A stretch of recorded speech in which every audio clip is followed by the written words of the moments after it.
So the story begins, and as we walk along the road, we see a man. He was wearing black. He notices that a car has been following him for quite some time. Just as he is about to turn and change his path, someone from a mysterious white car suddenly comes out and kidnaps the man. After this, the scene shifts and shows us a couple. Chris and Rose. There was something strange. Chris knew that Rose's family and the people in her town didn't like black people. Even so, Rose was not only with him, but now she also wanted to introduce him to her family. Chris was a little nervous. He had mentally prepared himself that the people there wouldn't accept him. But Rose reassures him that nothing like that will happen and tells him that everything will be fine. Chris felt a deep need to share the overwhelming fear he felt in his heart with someone. So he tells a close friend everything, that he's going to Rose's house with her right now. He also mentions that at his work, Lee and the people from town don't really like black people much. So it's possible that I'll just have to come back after being rejected. That's what might happen. His friend laughs and says to him, "Hey, I'm more worried that maybe that girl is taking you into some kind of trap." Chris laughs at his friend's comment, and they end the call. Anyway, now Chris and Rose set out on their journey. Rose is driving, and on the way, a deer suddenly appears in front of them. The car hits the deer, causing its death, and both of them become quite upset. Chris, being a good person, he is ready to take responsibility for everything and calls the police himself. When the police arrive, they start asking Chris for his ID instead, because Chris was black. Seeing all this, Rose gets angry and speaks to the police officer. "I was the one driving. This car is mine. I have the documents and I also have the license. So why do you need Chris's license?" When Chris sees that Rose is defending him so well, he feels a lot of love for her and also feels confident about his decision. After a short while, they reach Rose's house, and contrary to expectations, Rose's family gives Chris a very warm welcome. Chris feels good to see that Rose's family is giving a black man equal respect. Rose's dad gives Chris a tour of the house and also shows him the family photos displayed there. He points out a picture of his own dad, that is, Rose's grandfather, and tells Chris that he had secured second place in the Olympics. But the reason he got second place was because a black man took first place. After giving the house tour, they step outside, and Chris notes that all the servants in the house were black. Before Chris can think any further about it, they go ahead and explain it themselves. "Actually, I had hired them to take care of my parents. But even after my parents passed away, I didn't fire them from their jobs. Instead, I made them a part of my family." Hearing this, Chris's respect for them grows even more. After that, everyone gathers on the lawn and starts chatting. They ask Chris about his family. So Chris explains that after his mom passed away, his dad remarried, and since then, he has been living in someone else's house. Hearing this, Rose's dad feels a strange kind of happiness. We see a strange expression on his face. It's as if his purpose has been fulfilled. Right then, Rose's dad asks him the next question. "Do you smoke?" Chris says, "Yes, I do, but I want to quit soon." So her dad says, "It's not difficult, you can get help from my wife for that. She's a mentalist and can do anything through hypnosis.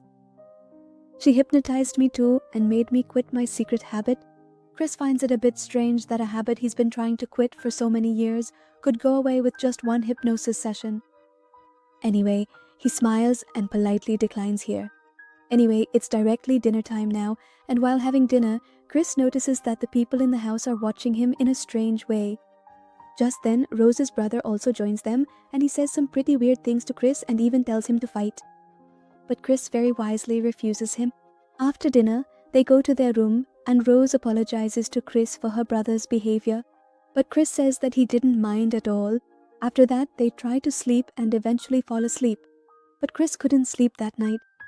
He was finding the vibe of this place a bit strange. On the surface, everything seemed fine here, but he couldn't figure out what exactly felt strange.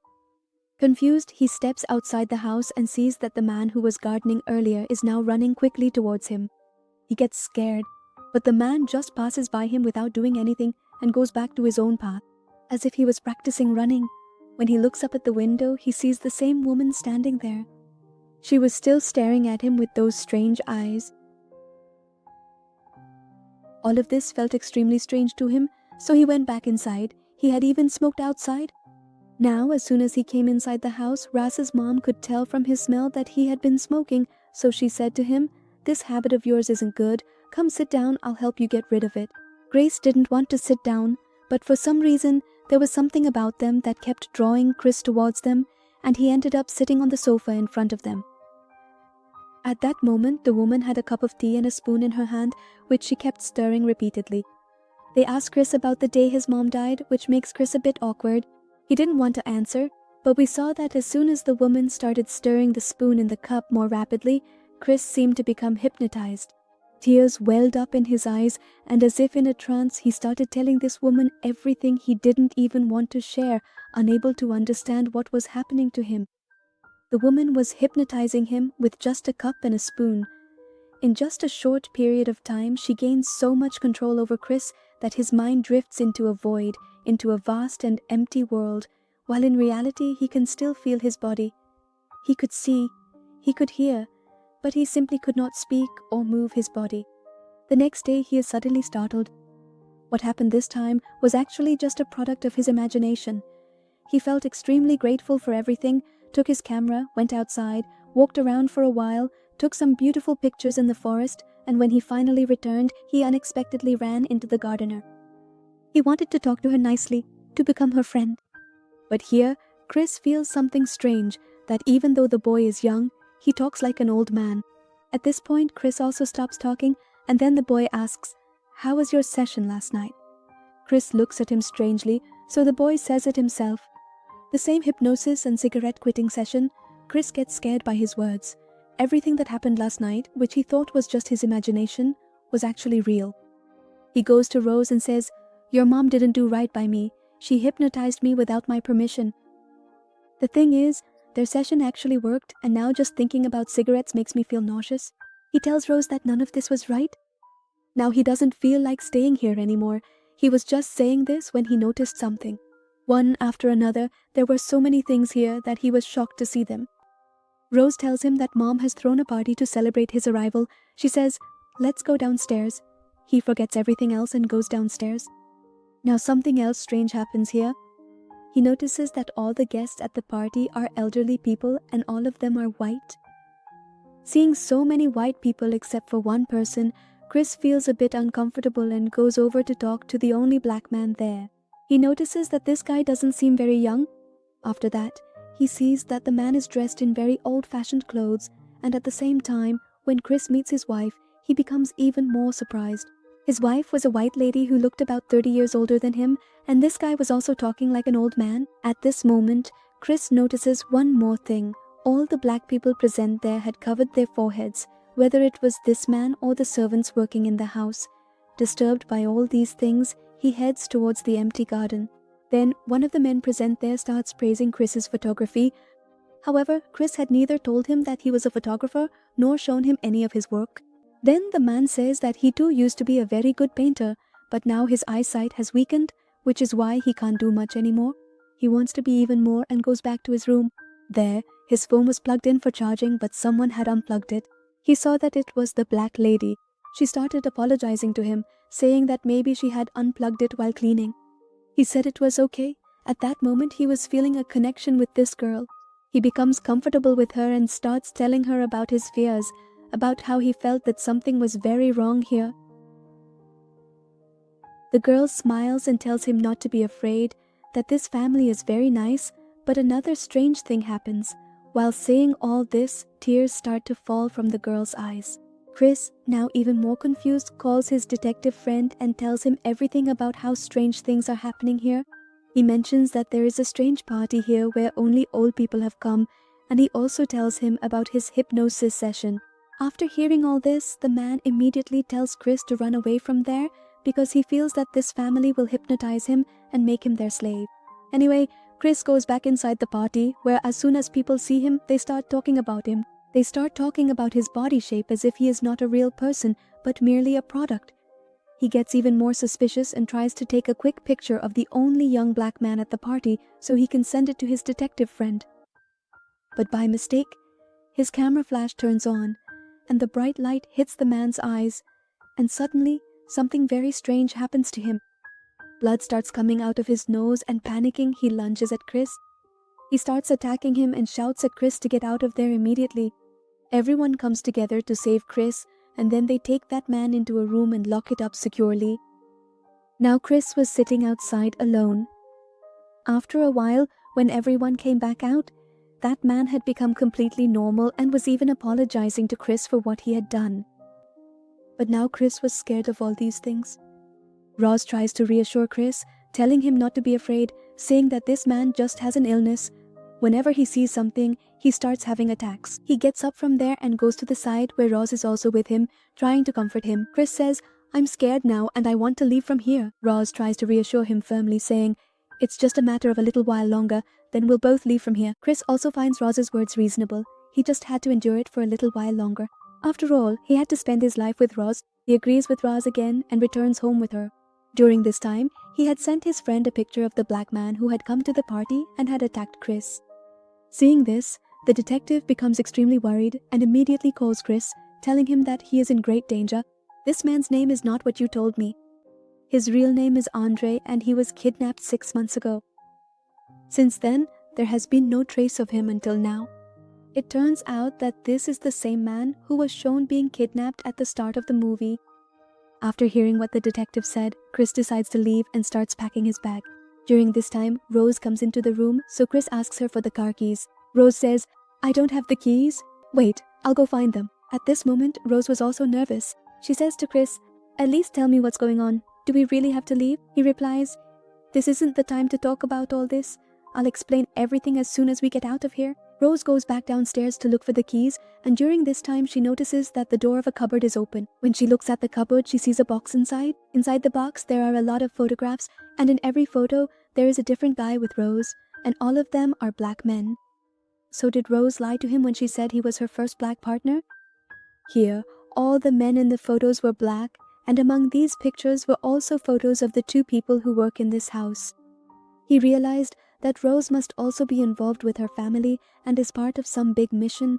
Now he couldn't trust Rose either. He grabs his bag and comes downstairs so that he can escape from here, but downstairs? Now Rose's entire family was waiting for him.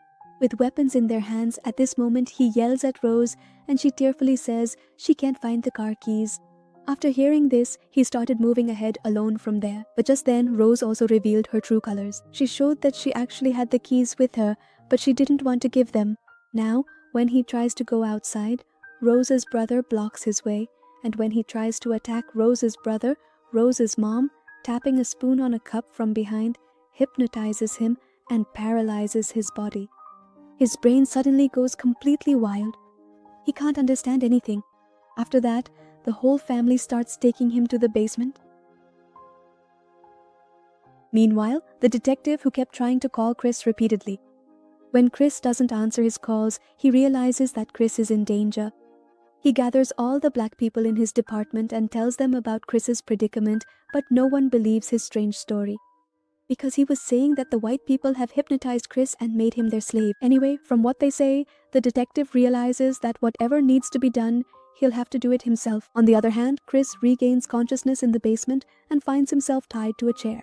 At that exact moment, an old video was playing on a vintage TV right in front of him. From this footage, he learns that actually, Rose's grandfather had discovered a secret way to rejuvenate elderly people.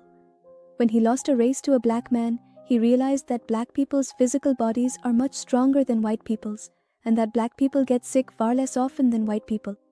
That is exactly why he developed a unique method to extend the lives of elderly white people. The process involved transferring the consciousness of an old man into the body of a young black man. In this way, the older person would gain a completely new life. Chris gets extremely scared after hearing all of this. Before he can do anything for himself, he suddenly hears a strange sound on the screen, and Chris loses consciousness once again. The next time he wakes up and regains his consciousness, a video is playing on the TV of the man who had successfully purchased Chris in the silent auction. That white man was now talking to Chris. He tells him, "I want to clear up all your confusion.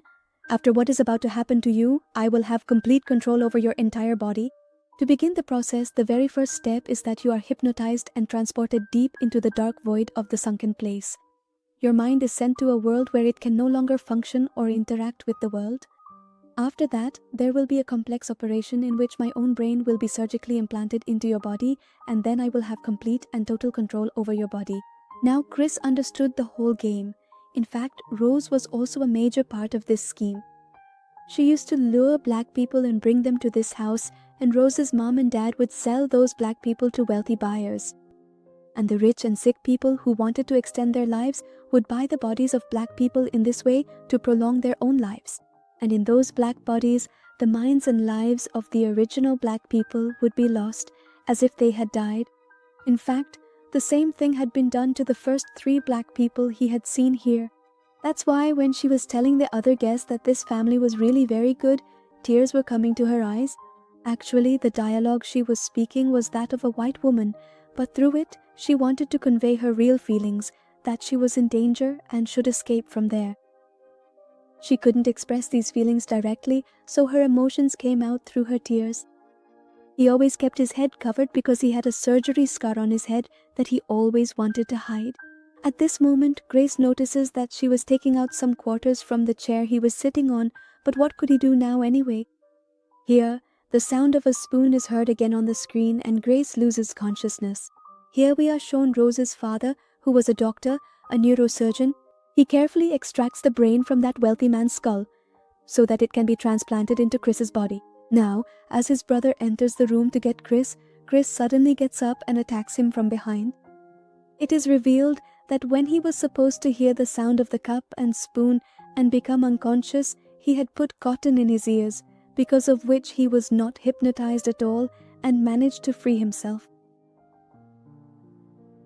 Now, when the doctor's father doesn't bring Chris here for quite a while, he himself goes out to check on Chris. But Chris was already standing there waiting for them. He notices a massive deer statue standing just outside. He then forcefully stabs the statue into their stomach, and the deer's sharp antlers pierce all the way through their body, killing them instantly on the spot. After this, when he comes outside to escape, he sees Rose's mother there. Seeing him standing like that, his mother realizes that he hasn't been hypnotized, so she thinks of hypnotizing him and runs towards her cup and spoon. But before she can reach them, he runs even faster and knocks over the cup and spoon, breaking them before she can get there. The cup and spoon were nothing special. That cup and spoon are the source of all her power. Now, to save herself, she grabs a screwdriver and tries to attack Krish. But Krish not only stops the attack, he also stabs the screwdriver she was holding directly into her own head, and she dies right there on the spot. On the other hand, it is shown that their son has regained consciousness and now runs after Krish to stop him.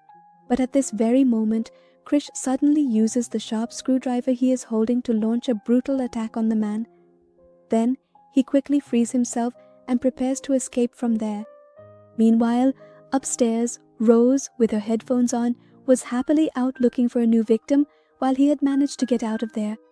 He sits in the car and is just about to escape when his car collides with the housemaid, who actually wasn't the real maid of the house. Inside her head was Rose's grandma's brain.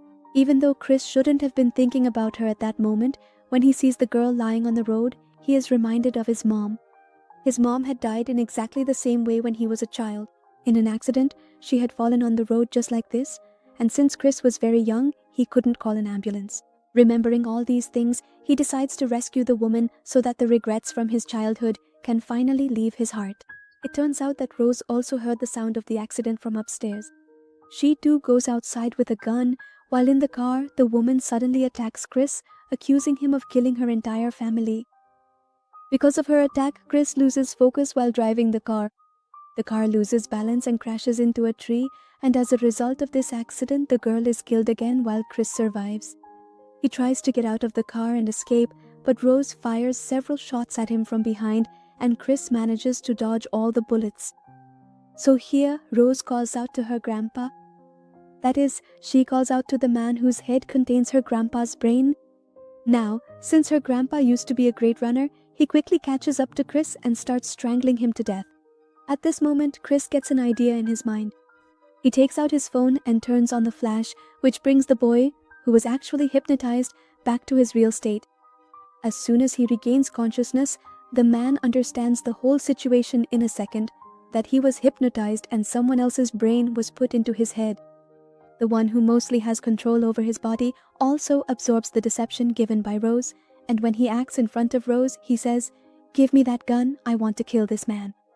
Rose hands him the gun, and the man shoots Rose instead.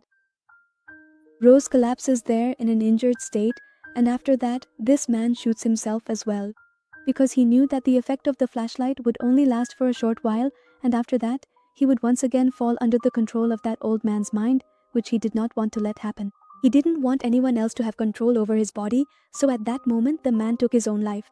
After that, at this moment, Rose had the gun. She tries to pick up the gun again and shoot at Grace, but he knocks the gun away from there. Outside, to save herself, Rose again tries to distract Grace with her words and says, "I love you very much." But Grace already knew the truth. He doesn't fall for her words and strangles her to death. At this moment, the police arrive and Chris gets extremely scared seeing this. He knew that the police would consider him guilty because they had seen him killing Rose with their own eyes. But here, Chris's luck turns around. It turns out that the police officer's sister was actually his friend who had come to rescue him. He safely rescues Chris from that place. Chris's life is saved while Rose dies behind them. And with all of this shown, the film finally comes to its conclusion.